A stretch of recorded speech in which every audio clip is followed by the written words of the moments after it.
அரியதோர் நமச்சிவாயம் ஆதியந்தமானது 6-2-100 தேவர் அன்றுரைத்த மந்திரம் சுரீதியோடு எழுத்தை உண்ணி சொல்லுவேன் சிவ வாக்கியம் தோஷ தோஷ பாவ மாயை தூர தூர ஓடவி கருதியோர் முகத்தை உற்ற கற்பகத்தை கைத்தொழ கலகல் உற்ற ஞானமும் கருதில் வந்துதிக்க பெரிய பேரும் சிறிய பேரும் கற்றுணர்ந்த பேரெல்லாம் பேயனாய் பிதற்றுகின்றேன் பிழை பொறுக்க வேண்டுமே.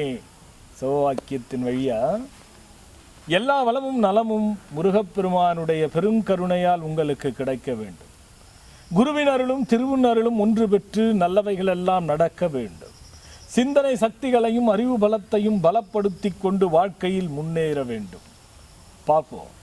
இன்னைக்கு ஒரு அற்புதமான விஷயம் என்னன்னா, நிறைய பேருக்கு நிறைய பிரச்சனைகள்லாம் இல்லாமல் மனிதன் இருக்க முடியாது. நம்ம ஒவ்வொரு நாளும் பார்த்துக்கிட்டு வரோம் இதை பற்றி.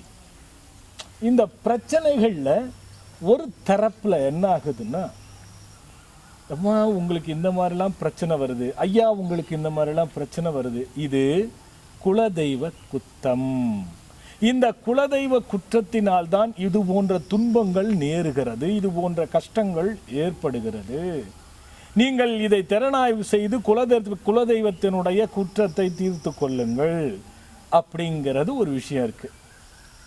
சரி, இதை ஒரு ஜோதிடரோ அல்லது ஒரு ஞானியோ அல்லது ஒரு பெரியவரையோ நாம் பார்க்கும் பொறுத்து அனுபவ ரீதியாக சொல்லுகின்றார்கள் என்பதை வைத்துக் கொள்ளலாம். ஆனால் நாம் தெரிந்து கொள்ள முடியுமா இதுதான் குலதெய்வ குற்றம் என்று சாதாரண மனிதர்கள் உணர முடியுமா? அப்படி உணர்ந்து விட்டால் பெருமளவில் நாம் தெரிந்து கொள்வதற்கு ஏதுவாகவும் அதற்கு விமோச்சனமும் தேடுகின்றதற்கு ஏதுவாகவும் இருக்கும் இல்லையா?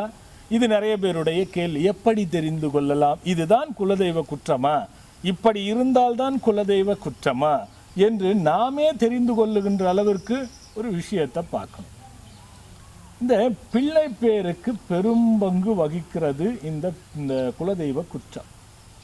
நிறைய பேருக்கு மூளை வளர்ச்சி இல்லாத குழந்தைகள் பிறப்பது, குழந்தை பிறந்து சரியாமல் படிக்காமல் போகிறது, வளரக்கூடிய இளம் பருவத்திலே தவறான முறையில் வளர்வது, தவறான காரியங்கள் செயல்களில் ஈடுபட்டு ஏன் அது பல விதத்தில் வழக்கு போலீஸ் என்ற நிலைக்கு கூட போக வேண்டிய ஒரு நிர்பந்தம், பழக்க வழக்கங்களால் உடல் கெடுவது மட்டுமல்லாமல் சமுதாய கேடுகள், நம்மை சுற்றியுள்ள உறவுகள் வழியாக கூட இப்படி ஒரு பிள்ளையா அப்படிங்கிற ஒரு சிந்தனையால் தாயும் தகப்பனும் படுகின்ற மனவேதனை, இதற்கெல்லாம் ஒரு காரணம் இந்த குலதெய்வ குத்தமாம்.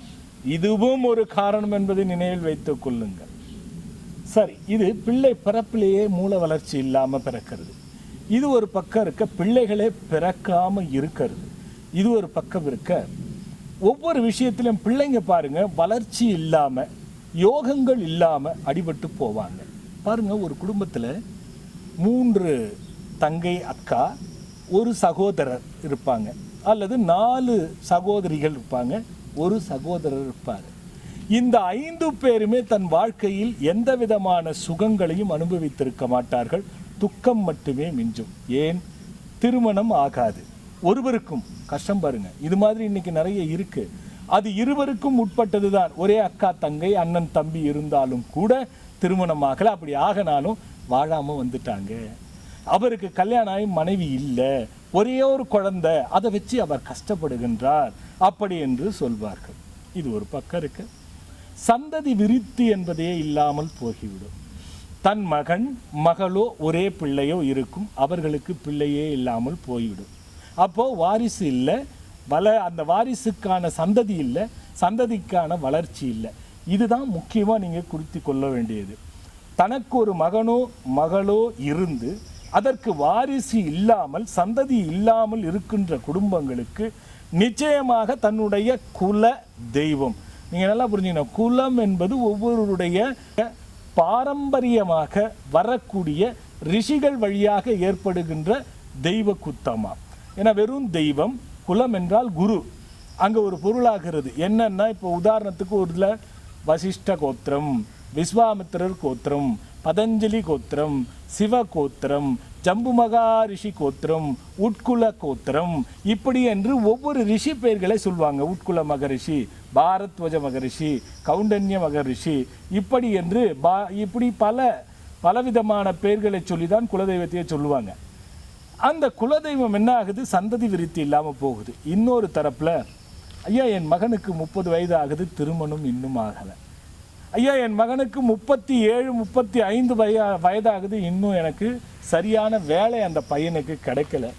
ஏதோ ஒன்று முடிஞ்சதுன்னு போய் தொழிலை செஞ்சால் என்னோட பணமெல்லாம் நஷ்டமாக போச்சு, அவனால் நான் கடன் பட்டேன், நகை போச்சு, வேறு எதுவும் இல்லை என்று சொல்வதுக்கும் குலதெய்வம் ஒரு காரணமாக வருகிறது. இதில் பாருங்க, 5ஆம் வீடு ஜாதக ரீதியாக நம்ம எடுத்துக்கிட்டோம்னா, ஏன்னா நான் ஒவ்வொரு நிகழ்ச்சியிலும் உங்களுக்கு ஜாதகத்தை சம்மந்தப்பட்டு சொல்கிறதுக்கு காரணம் என்னென்னா, இதில் ஆர்வம் உள்ளவர்கள் இருப்பீங்க, ஜோதிடத்தில் ஜாதகத்தில் ஆர்வம் இல்லாதவர்களும் இருப்பீங்க, அப்படி நம்பிக்கை உள்ளவர்களும் இருப்பீங்க, நம்பிக்கை இல்லாதவர்களும் இருப்பீங்க. ஜோதிடத்தில் 5ஆம் வீடு தான் குலதெய்வத்தை நிர்ணயம் செய்கின்ற வீடாம். அந்த வீடு ஒரு பக்கம் இருக்க, குலதெய்வத்தை நிர்ணயம் செய்யப்படுகின்ற கிரகம் எது என்றால் சனி கிரகமா. இந்த சனி பகவான் தான் குலதெய்வத்தினுடைய அருளையும் குலதெய்வத்தினுடைய பாவ புண்ணியங்களுக்கேற்ப எடுத்துக்கொண்டு அவர் எங்கு இருக்கிறாரோ அதன்படி எடுத்துட்டு வந்து நமக்கு சேர்க்கின்ற சக்தி சனி பெருமானுக்கு உண்டு. சரி, இந்த சனி பகவான் வீட்டிலிருந்து ஜாதகத்தில் 6ஆம் வீட்டில் சூரியன், புதன், சந்திரனங்கள் இருந்தால், இந்த கிரகங்கள் இருந்தால் நிச்சயமாக குலதெய்வ குற்றம் ஏற்படுத்தும். சனியின் வீட்டிலே சூரியன் அமர்ந்து செவ்வாய் அந்த வீட்டை பார்த்தால் நிச்சயமாக அவர்களுக்கு குலதெய்வ குற்றம் உண்டு. இங்கே முக்கியமான கர்த்தாவாக சனி பகவான் இருக்கின்றார். சூரியன், சந்திரன், புதன் அவர்களுக்கு 6ஆம் வீட்டில் அமர அது ஒரு சாபமாகவும், சனியினுடைய வீட்டிலே சூரிய பெருமான் அமர்ந்து செவ்வாயால் பார்க்கப்படுமே ஆனாலும் இவர்களுக்கு நான் சொன்னது போல சந்ததிகளில் கண்டிப்பாக பிரச்சனைகளை ஏற்படுத்தும். அதற்கு ஒரு விமோச்சனம் என்ன செய்யறது சாமி? சரி, காரண காரியங்கள் முதல்ல சொல்லிட்டீங்க, இதுதான் பிரச்சனை, ஜாதகத்தை சொல்லிட்டீங்க. இயல்பான வாழ்க்கையில் என்ன பிரச்சனைன்னு வந்தால் பிள்ளைங்களுக்கு இந்த சாபம் வரும்னா, பெற்றவர்களை சரியாக பராமரிக்காமல் இருந்தால். பெற்றவர்கள் எப்படி வேணாலும் இருக்கட்டும், அவங்க உலகத்துக்கு நம்ம அறிமுகப்படுத்தலைன்னா எதுவுமே கிடையாது. அதே மாதிரி தாம்பத்திய உறவுகள் சரியான நேரங்களில் இல்லாமல் அந்த தாம்பத்திய உறவை ஏற்படுத்தி அந்த நேரம் படி இல்லாமல், உதாரணத்துக்கு ஒருவர் விரதம் இருப்பாங்க, ஒருவர் விரதம் இருக்க மாட்டாங்க, ஆனால் தாம்பத்தியத்தில் இருப்பாங்க. நாள், கிழமை, நட்சத்திரம், நேரம் கூட தேவையில்லை. ஒருவர் விரதம் இருக்க மறுவர் இல்லாத பொழுது அவர்கள் தாம்பத்தியத்தில் ஈடுபட்டு குழந்தை ஜனனமாகி இருந்தால் அதற்கு கூட இந்த பிரச்சனை வரும். இது போன்று தாம்பத்தியத்தில் இருந்து இது நிறைய விதமான காரண காரியங்களை நாம் திறனாய்வு செய்ய முடியும். ஆக இதற்கு எளிமையாக என்ன பண்ணுங்க, உடனே தடுத்துக்கிறதுக்கு குலதெய்வத்தை கண்டுபிடிச்சிக்கோங்க.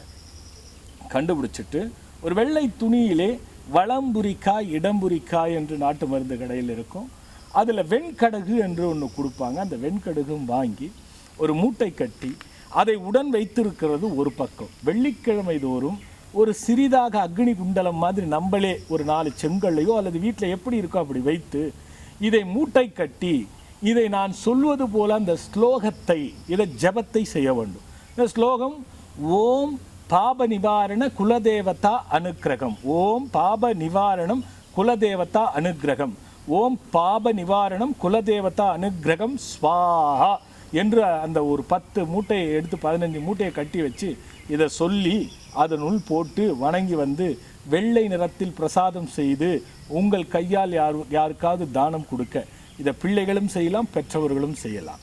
செய்தால் சற்று நல்ல விமோச்சனத்துக்கு வழிவகுக்கும், குலதெய்வத்தை சரியாக காண்பிக்கும்.